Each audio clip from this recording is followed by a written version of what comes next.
الحمد لله وكفى والصلاة والسلام على من لا نبي بعده. أعوذ بالله من الشيطان الرجيم. بسم الله الرحمن الرحيم. يا أيها الذين آمنوا كتب عليكم الصيام كما كتب على الذين من قبلكم لعلكم تتقون. ایمان والوں پر روزے فرض کیے گئے، روزے کا حکم دیا گیا متقی بننے کے لیے اللہ سبحانہ و تعالی نے اسباب بھی مہیا فرمائے۔ ام عائشہ صدیقہ رضی اللہ تعالی عنہ فرماتی ہیں، بخاری شریف کی روایت ہے کہ آپ صلی اللہ علیہ وسلم رمضان کی ابتدا میں شد میزرہ وایقظ اہلہ او کما قال علیہ الصلوۃ والسلام، آپ صلی اللہ علیہ وسلم کمر بستہ ہو جاتے، اپنی کمر کس لیتے، تیار ہو جاتے اور اپنے اہل خانہ کو بھی عبادت کے لیے تیار کرتے۔ بخاری شریف کی اس روایت جو عائشہ صدیقہ رضی اللہ تعالیٰ عنہ سے مروی ہے، اس میں 3 مضامین موجود ہیں۔ سب سے پہلا مضمون یہ کہ آپ علیہ الصلوۃ والسلام رمضان المبارک میں عبادت میں اور زیادتی فرماتے تھے۔ دوسرے نمبر پر اپنے اہل خانہ کی عبادات کا بھی فکر فرماتے تھے۔ تیسرے نمبر پر اپنے ماتحت لوگوں کی بھی فکر فرماتے تھے۔ حدیث مبارکہ میں 3 چیزوں کی طرف اشارہ ہے۔ آپ صلی اللہ علیہ وسلم شد میزرہ، اپنی کمر کس لیتے تھے۔ کمر کسنے کا مقصد یہ ہے کہ معمولات زندگی تو پہلے ہی بہت سخت تھی آپ علیہ الصلوۃ والسلام کی، یہاں تک کہ عام حالات میں ازواج مطہرات جہاں جہاں آپ صلی اللہ علیہ وسلم رات کا قیام فرماتے تھے، اس لیے کہ آپ صلی اللہ علیہ وسلم کی متعدد بیویاں تھیں، ہر بیوی کا علیحدہ گھر تھا، ہر بیوی کی علیحدہ باری تھی، ہر بیوی کے حقوق کے لیے آپ علیہ الصلوۃ والسلام ان کو وقت دیا کرتے تھے۔ تو جس بیوی کے پاس بھی آپ صلی اللہ علیہ وسلم کا قیام ہوتا، عمومی بیویوں کا کہنا یہ ہوتا، اللہ کے نبی علیہ الصلوۃ والسلام آپ تو بخشائے ہیں، پھر آپ عبادت میں اتنی مشقت کیوں اٹھاتے ہیں؟ یہ تو 11 مہینے کا حال ہے، یہ 11 مہینے کا حال ہے کہ آپ علیہ الصلوۃ والسلام رات کو 2 سپارے، 3 سپارے، 4 سپارے، یہاں تک کہ 5.5 اور 6 سپاروں کی روایات موجود ہیں کہ آپ صلی اللہ علیہ وسلم تہجد میں کھڑے ہو کر 6 سپاروں کی تلاوت کیا کرتے تھے۔ ہمارے ہاں تو عمومی طور سے 1.25 سپارہ، 1 سپارہ، 1.5 سپارہ پڑھا جاتا ہے، اس میں بھی آپ کو جتنے نمازی ہوتے ہیں اتنی آراء مل جاتی ہیں، تیز پڑھیں، آہستہ پڑھیں، جلدی پڑھیں، رکوع چھوٹا کریں، رکوع بڑا کریں، نماز ایسے پڑھیں، نماز ایسے پڑھائیں۔ آپ علیہ الصلوۃ والسلام عام حالات میں 11 مہینے میں 5.5 اور 6 سپاروں کا اہتمام کیا کرتے تھے۔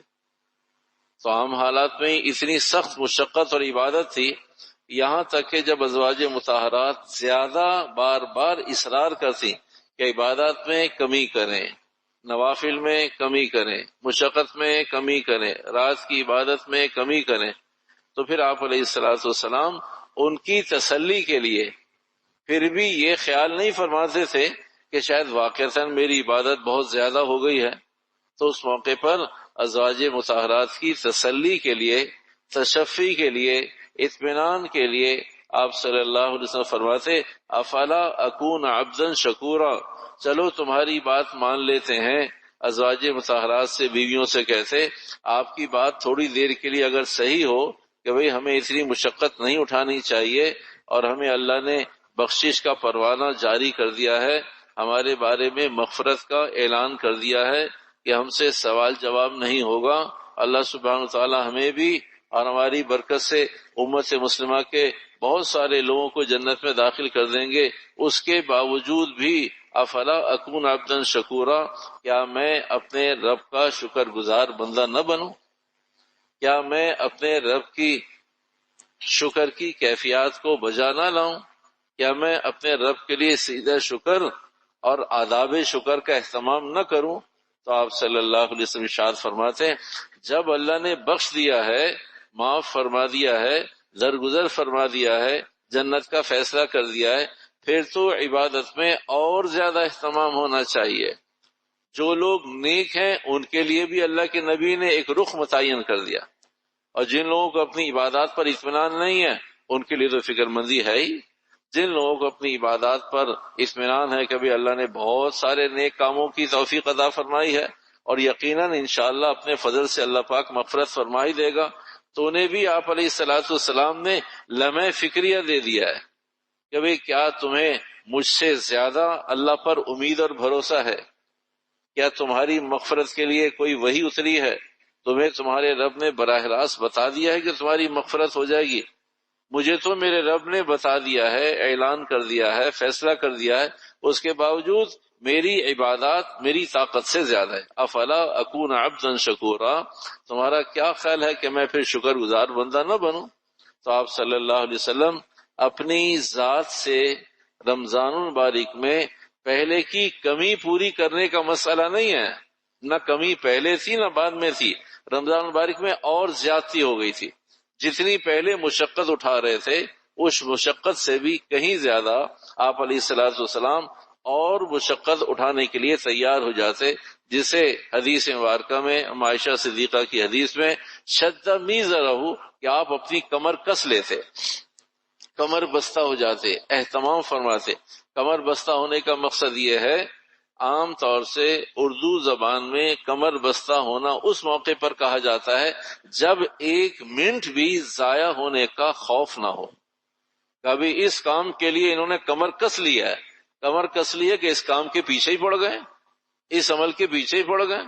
کبھی انہوں نے کسی کام کا ٹھیکہ لے لیا ہے تو ایسے موقع پر ہم اردو زبان میں کہتے ہیں آدمی نے کمر کس لی ہے۔ خیال کرنا بھائی، ان سے نہیں جیت سکتے آپ، ان سے آگے نہیں نکل سکتے، یہ تو رات رات تہجد پڑھتے رہتے ہیں، یہ تو دن بھر رات بھر قرآن پاک کی تلاوت کرتے رہتے ہیں، یہ تو ظہر سے عصر تک، مغرب سے عشاء تک، عشاء کے بعد تہجد تک نفل ہی پڑھتے رہتے ہیں، آپ ان سے آگے نہیں نکل سکتے۔ کہا کیوں؟ کہا انہوں نے کمر کس لی ہے۔ تو اردو میں کمر کسنا، کمر بستہ ہونا اس موقع پر کہا جاتا ہے جب کوئی ان سے آگے نہ نکل سکے۔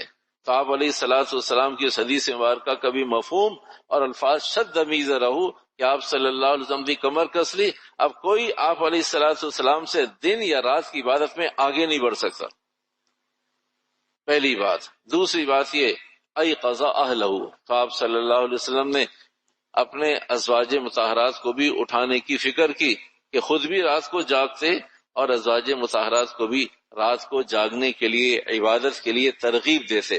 تو بھائی اس حدیث مبارکہ کا دوسرا مفہوم اور مضمون یہ ہے کہ مرد جب دیندار ہوتا ہے تو دین گھر سے باہر باہر گھوم رہا ہوتا ہے، بس جب عورت دیندار ہوتی ہے تو پھر دین گھر میں گھستا ہے۔ میرے آپ کے مسائل اور پریشانیاں یہ ہیں کہ مرد دیندار ہے اور عورت کو ہم نے دیندار بنانے کی فکر ہی نہیں کی، وہ نماز نہیں پڑھتی، کہا کوئی بات نہیں، اس کا مسئلہ ہے، نہ جس کی بیوی ہے اس کا مسئلہ ہے، جس کی بیٹی ہے اس کا مسئلہ ہے، جس کی بہن ہے اس کا مسئلہ ہے، جس کی خالہ ہے اس کا مسئلہ ہے، جس کی پھوپھی ہے اس کا مسئلہ ہے۔ تو مردوں کو اللہ نے مکلف بنایا ہے، عورتوں کو پابند بنایا ہے، اور عورتوں کو مردوں کے تابع کیا ہے، تو دین میں بھی عورتیں مردوں کے تابع ہیں۔ تو مردوں کی ذمہ داری ہے، گھر کے بچے بچیاں روزہ نہیں رکھ رہے تو قیامت کے دن اس کی پوچھ ہوگی۔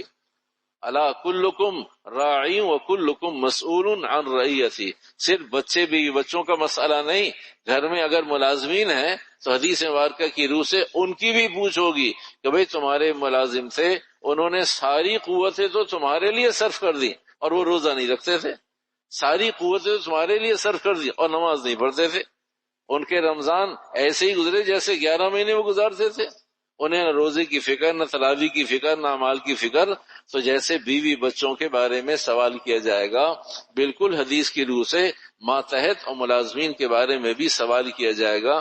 اس واسطے ہر عاقل، بالغ، سنجیدہ، سمجھدار، با اختیار، ہر عاقل، بالغ، سمجھدار اور با اختیار آدمی سے پوچھ ہوگی کہ جس گھر کی چار دیواری کے تم بڑے تھے اس چار دیواری میں سارے لوگوں نے رمضان میں روزہ رکھا یا نہیں رکھا؟